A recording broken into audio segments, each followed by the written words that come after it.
Ni aku nak recommendkan korang satu port charger universal yang korang boleh charge bateri tapak Makita ni 6 sekaligus. So selalunya kalau kita ada tapak Makita macam ni, kita nak charge bateri, kita kena cocok satu kan. Okay, so yang ini beza dia kau boleh charge semua sekali. Contoh.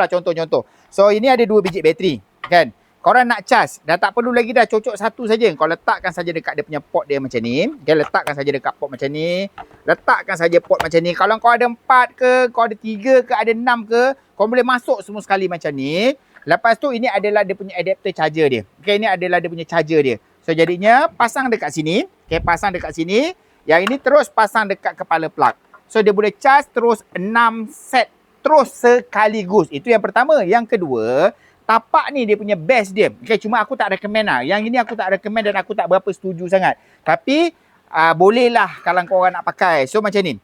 Yang ini adalah tapak untuk korang masukkan terus dekat bahagian kau punya drill. Lepas tu yang ini korang boleh masuk dekat sini juga. Okay. So maksudnya apa tau? Maksudnya korang boleh gunakan korang punya mesin. Okay, korang punya mesin dalam keadaan bateri 3-4 biji sekali jalan. Faham tak maksud aku?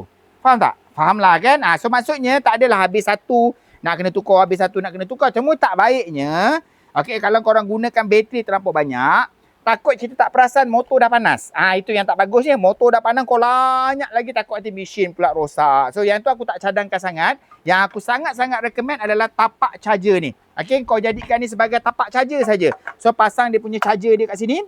Pasangkan dia punya plug dekat sini.